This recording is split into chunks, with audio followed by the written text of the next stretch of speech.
Why your cat's hidden code alters everything. Have you ever asked yourself why your feline stares you down and offers a lazy blink? Or why they seem to pretend you don't exist for hours, only to suddenly flop onto your keyboard the second you need to work? I'm about to share a truth that might catch you off guard. Your cat isn't being distant or unfeeling. They are actually broadcasting to you in a highly complex language that the majority of cat parents completely overlook. 5 psychological methods to make your cat adore you even more. That is exactly what we are exploring today, and I guarantee that by the time we finish, you will perceive your cat in a light you never imagined possible.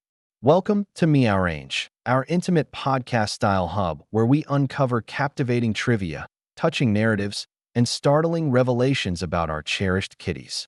Whether you have been a cat guardian for decades or are just beginning your adventure with these enigmatic beings, we are here to guide you through the mesmerizing realm of feline psychology. Consider this your fireside discussion regarding all things cat, a place where scientific data meets the soul and where every rumble of a purr has a tale to tell. Now, before we proceed any deeper, I have to share something crucial. There is a particular signal of communication that 90% of cat owners fail to spot. And once you begin utilizing it, your cat's attitude toward you will shift almost instantly. I am going to disclose exactly what that signal is and how to wield it. But first, I need a tiny favor. If you are viewing this because you truly cherish your cat and wish to strengthen that connection, please click that subscribe button and leave a like on this video. And I am not requesting this for the sake of the channel. I am asking because the YouTube algorithm will present this video to more cat enthusiasts who are in desperate need of this knowledge. Somewhere out there right now, there is a person feeling heartbroken because they believe their cat holds no affection for them. Your interaction could transform that person's reality.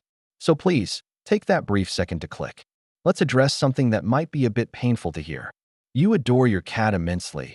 You supply everything they require, yet occasionally it feels as though they couldn't care less about your existence. You watch clips of dogs welcoming their humans with boundless jubilation, tails thrashing, entire bodies shaking with delight. Then you walk through your door and your cat shoots you a look, yawns, and returns to their nap. It stings, doesn't it? Here is the reality that most individuals fail to grasp. Cats absolutely establish profound emotional ties with their humans. Actually, scientists at Oregon State University spearheaded a revolutionary study back in 2019 that completely overhauled how we comprehend cat attachment.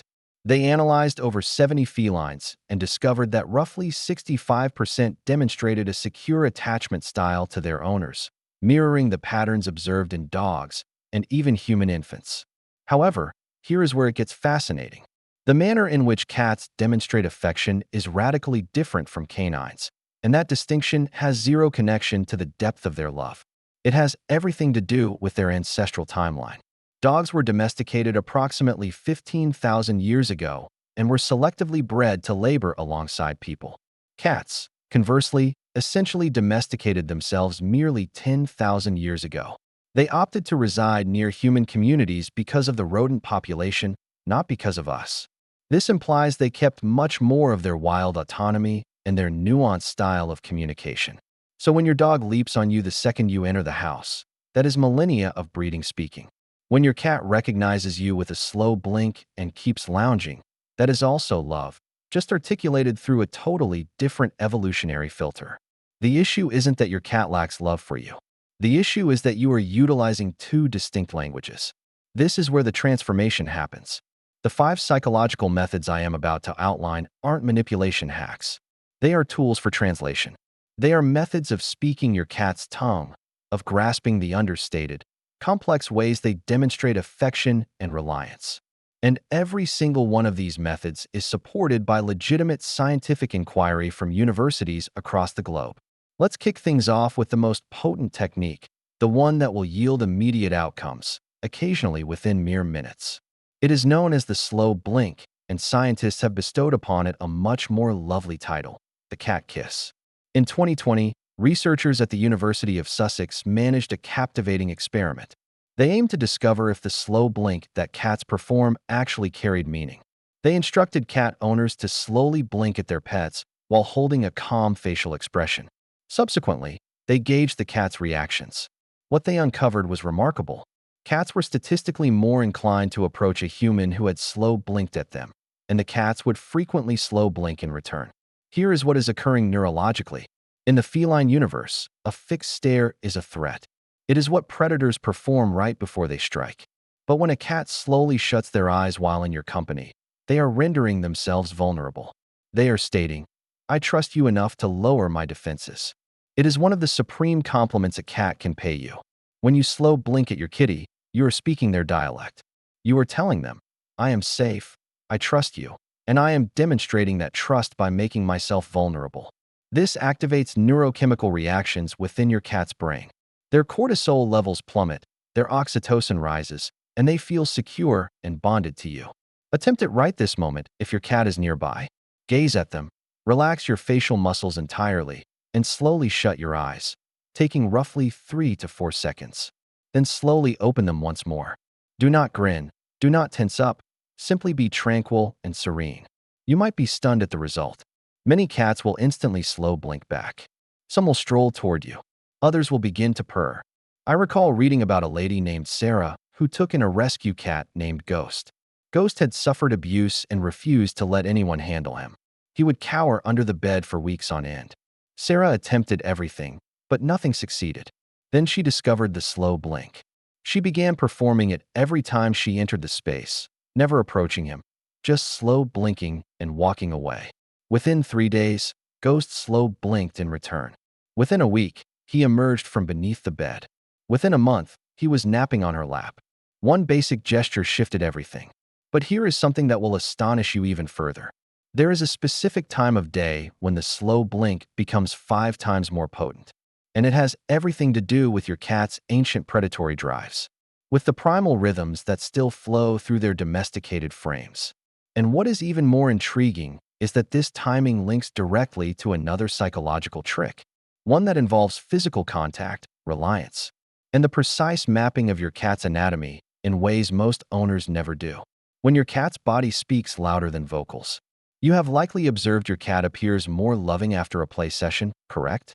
They are brushing against your shins, purring with more volume, perhaps even leaping into your lap when they would typically maintain their distance. Most folks believe this is simply because the cat is exhausted or joyous from the game. But the reality is far more captivating. And when you comprehend what is truly occurring in those instances, you unlock a window of opportunity that makes your cat exponentially more open to bonding. Here is what is actually transpiring. When your cat plays, particularly with toys that simulate prey like feather wands or fabric mice, they are engaging their hunting drives. Their brain discharges a cocktail of neurochemicals: adrenaline during the pursuit, dopamine when they seize the toy, and then critically, endorphins as they come down from the thrill. This post-hunt condition is when wild felines would traditionally groom themselves and slumber. It is a moment of profound fulfillment and relaxation. In this tranquil state, your cat's guard is lowered in the best possible manner. They are not anxious, not on high alert, not in survival mode. They are in a state of contentment that renders them incredibly receptive to social connection. This is the ideal moment to utilize that slow blink we discussed previously. This is when it becomes 5 times more impactful. Your cat is already feeling excellent, already awash with positive emotions. And when you slow blink at them in this condition, you are essentially stating, "I am part of this good sensation. I am part of your secure, happy realm." So here is your first actionable tip. Engage your cat in play for 10 to 15 minutes until they begin to wind down. Then sit close to them, not hovering, not attempting to grab them, just existing within their radius. Offer them a slow blink. Observe what unfolds. I would love to hear your outcomes, so leave a comment below and let me know if this succeeded for you. I read and reply to every single comment because your journeys assist other cat lovers as well.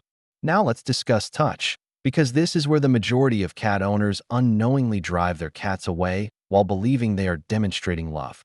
Imagine this scenario. Your cat flops over and exposes their belly. It looks soft. It looks irresistible. It is right there. So you reach down to rub it, and suddenly, claws and fangs. You have been assaulted? You are bewildered? Didn't they just invite you to pet their stomach? Here is the deal. They absolutely did not. In feline language, displaying the belly is not an invitation. It is a signal of trust and ease.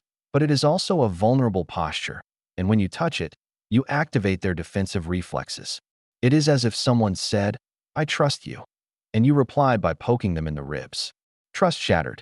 Researchers studying feline conduct have pinpointed specific zones on a cat's body that correlate to different levels of acceptance and enjoyment. This isn't speculation. This is mapped, documented science. Cats possess scent glands clustered in three primary areas: around their face, particularly the cheeks and chin, around their ears, and at the base of their tail. When you stroke these regions, you aren't just touching them.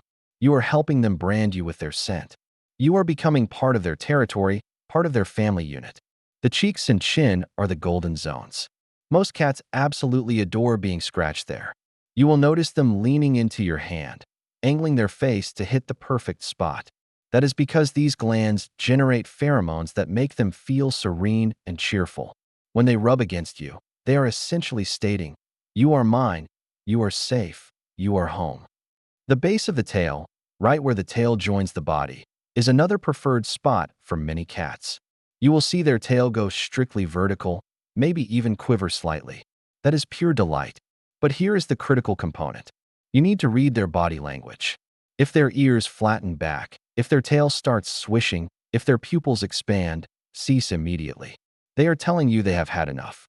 The back and sides are generally safe zones, but they are not as rewarding for the cat. And the belly, paws, and tail tip? Those are prohibited for most cats unless you have a very specific, deeply established relationship where they have demonstrated repeatedly that they enjoy it. Here is a story that perfectly depicts this.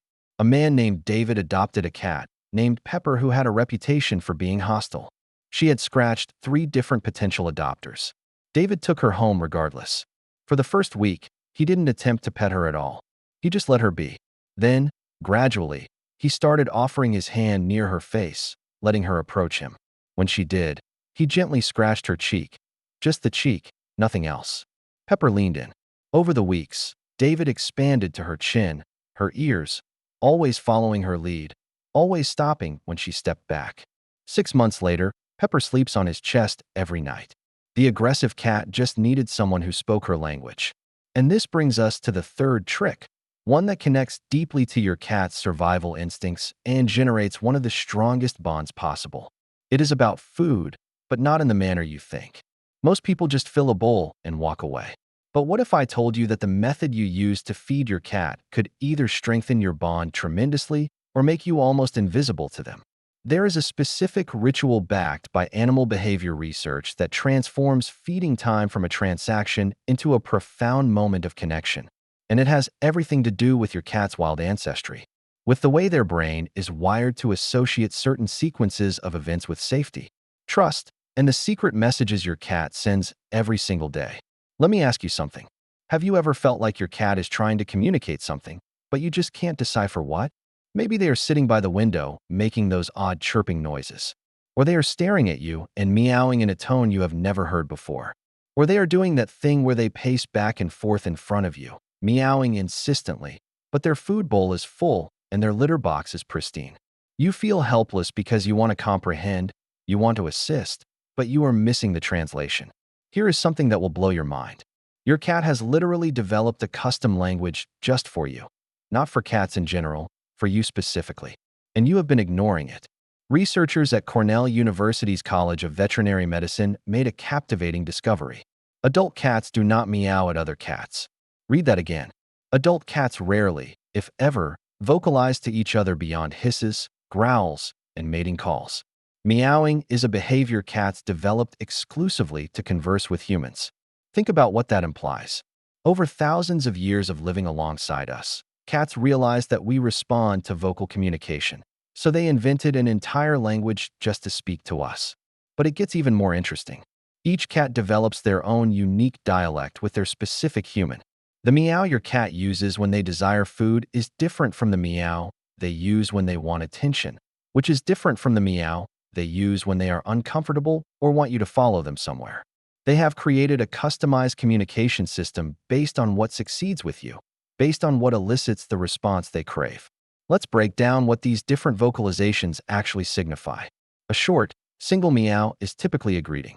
It is your cat saying, "Hey, I see you." A series of meows, especially if they are increasing in volume or frequency, usually indicates a request or demand.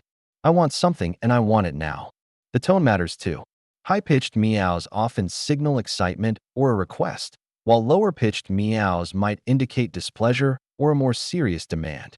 Then there is the trill, that rolling, almost bird-like sound. This is usually a very positive vocalization.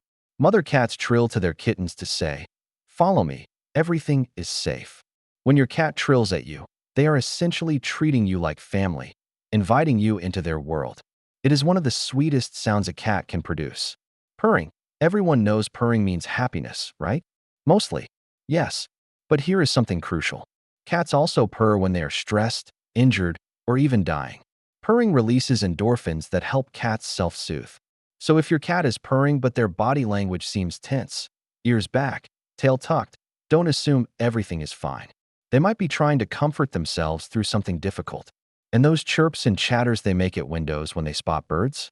That is pure predatory excitement. Some scientists believe it might even be an instinctive attempt to mimic bird sounds, to lure prey closer. Your little house cat still has the heart of a hunter. Now here is the practical application of all this. Start paying attention to the specific sounds your cat makes in different situations. When they meow for food, really listen to that sound. When they want to play, notice the difference. When they are greeting you, hear that unique tone. And here is the game changer. Respond consistently to each vocalization. If they trill at you, trill back, or speak to them in a soft, high-pitched voice. If they give you that demanding meow, acknowledge it verbally before you respond to their need. There is a documented case of a cat named Pudding who saved his owner's life through vocalization. Amy Young had adopted Pudding just hours before she went into a diabetic seizure in the middle of the night. Pudding not only meowed frantically, but actually pawed at Amy's face and then ran to wake her son when she didn't respond. The veterinarian later said that Pudding had likely developed a specific distress call based on sensing something was terribly wrong. This cat, adopted the same day, already understood that vocalizing to humans gets help. Your cat has been trying to talk to you all along. Every meow, every chirp, every trill is an attempt to bridge the species gap, to connect with you in the only way they know how. When you start responding, when you show them you are listening, something magical happens. They vocalize more. They become more communicative. The relationship deepens because they realize, oh, my human is finally understanding me. I want you to try something this week. Every time your cat vocalizes at you, stop what you are doing and respond verbally. It doesn't matter what you say, just acknowledge them with a gentle voice. Notice what happens. Do they meow back? Do they approach you? Drop a comment and let me know what you discover. I promise I will respond because I genuinely want to know how this transforms your relationship. But vocalizations are only one piece of the puzzle. There is another element of your cat's environment that either strengthens your bond profoundly or slowly erodes it without you even realizing. It is not about what you do directly with your cat. It is about the world you create for them. And most cat owners get this completely wrong, not because they don't care, but because they don't understand what a cat actually needs to feel safe, stimulated, and emotionally available for bonding. See, love isn't just attention. It is not just petting and treats and talking. For a cat, love is creating a territory where they feel like the confident, capable predator they were born to be. And when you get this right, when you design their environment with their true nature in mind, affection flows from them naturally, not because you have earned it, but because you have given them the ultimate gift, the freedom to be themselves while knowing you are there. And the way you do this connects to what science really says about the cat-human bond. Here is the truth that might surprise you the most. After all these tricks, after understanding slow blinks and strategic touch, after decoding vocalizations and preparing the perfect environment, there is one fundamental thing that determines whether your cat will truly bond with you or not. And it is something most people are getting wrong every single day without realizing it. The secret isn't making your cat love you. The secret is creating the conditions where love can naturally grow. Let me explain what I mean. Think about the last time someone pressured you into something. Maybe they wanted you to commit to plans immediately, or they kept texting when you needed space, or they demanded affection when you weren't feeling it. How did that make you feel? Probably resistant, maybe even resentful. You might have pulled away from that person even if you cared about them, simply because they weren't respecting your autonomy. Your cat feels exactly the same way. Here is the science behind this. Cats are semi-domestic animals. Unlike dogs who were selectively bred for thousands of years to be dependent on humans, cats retain much of their wild independence. A study on cat domestication revealed that cats have far fewer genetic differences from their wild ancestors compared to dogs. What this means practically is that cats have a much stronger need for control over their environment and their social interactions. When you force interaction, when you pick up your cat when they are trying to walk away, when you keep petting them after they have shown signs of being done, when you follow them around demanding attention, you are violating their need for autonomy. And every time you do this, you are making a small withdrawal from the trust bank. Do it enough times, and your cat learns that you are not a safe person to be vulnerable around. Researchers studying human-cat interaction discovered something fascinating. They found that cats approach and interact longer with people who are passive, who let the cat control the interaction. In one study, children were instructed to either actively engage with cats or sit quietly and let the cats come to them. The cats consistently preferred and stayed longer with the children who waited. This is the paradox of cat love. The more you chase it, the more it runs away. The more you create space for it, the more it comes to you. So here is the fundamental truth. Patience and respect for your cat's autonomy is the foundation everything else builds on. Those slow blinks, they work because you are not forcing touch. You are offering communication and letting your cat respond. Strategic petting, it works because you are touching where your cat wants to be touched and stopping when they have had enough. The feeding ritual, it works because you are respecting their schedule and their needs. Environmental enrichment, it works because you are giving them choices and control. Understanding vocalizations, it works because you are listening instead of imposing. Let me bring all 5 tricks together in a way that shows you how they create a complete system of trust. Imagine this. You wake up in the morning and instead of immediately grabbing your cat for cuddles, you give them a slow blink from across the room. That is respect. You play with them using a feather wand, engaging their hunting instincts, and when they are done, you sit nearby and let them approach you if they want. That is offering connection without demanding it. You pet their cheeks and chin, the places they love, and when their tail starts to twitch, you stop. That is listening to their communication. You feed them at a consistent time with a little ritual, maybe a specific phrase or sound, creating predictability and trust. That is showing them they can count on you. And throughout all of this, they are moving through an environment where they have high places to observe, safe places to hide, and interesting things to explore. That is giving them autonomy while being present. This isn't about controlling your cat. It is about understanding your cat. It is about speaking their language fluently enough that they feel seen, heard, and respected. I will share one final story that captures all of this perfectly. A woman named Maria rescued a feral cat named Luna. Luna had lived on the streets for 3 years and had never been touched by a human. The shelter warned Maria that Luna might never become affectionate. For 6 months, Maria did nothing but exist in Luna's space. She would sit in the room reading. She would slow blink when Luna looked at her. She would put food down and walk away. She never chased, never cornered, never forced. One evening, Maria was sitting on the floor reading, and Luna walked over and sat next to her. Not on her lap, just next to her. Maria didn't move, didn't try to pet her, just said softly, "Hi, Luna." The next week, Luna sat closer. The week after that, Luna rested against her leg. 3 months later, Luna climbed into her lap and purred for the first time. That is what patience looks like. That is what respecting autonomy creates. Your cat doesn't love like a dog, a human, or any other creature. They love like a cat, subtle, sophisticated, and deeply meaningful. They love through slow blinks and head bumps, through chirps and trills, through choosing to sit near you when they could be anywhere else. They love through trust, and trust takes time. You now understand something most cat owners never will. You understand that every interaction is a conversation. Every gesture is meaningful. Every moment of patience is an investment in a bond that can last a lifetime. The slow blink that says, "I trust you." The strategic touch that respects boundaries. The feeding ritual that creates security. The vocalization you finally understand. The environment that gives freedom within safety. All of it together creates something beautiful. A relationship where your cat doesn't just tolerate you, they choose you. So which of these tricks are you most excited to try first? I genuinely want to know. Drop a comment below and share your story. Tell me about your cat. Tell me what you learned today. Tell me what you are going to do differently. And if you have tried any of these techniques already, please share your results because your experience could be exactly what another cat lover needs to hear. If you found value in this video, if you feel like you understand your cat better now than you did 20 minutes ago, do me a favor. Subscribe to Meowrange so we can continue this journey together. Hit that notification bell because we have so much more to explore about these incredible creatures. And share this video with someone who loves their cat, but maybe doesn't understand them yet. You could genuinely change their relationship. Thank you for spending this time with us here at Meowrange. Remember, every slow blink, every gentle touch, every moment of patience is building something beautiful with your cat. These aren't just tricks. They are translations. They are bridges between species. They are love languages finally understood. Until next time, keep purring with curiosity.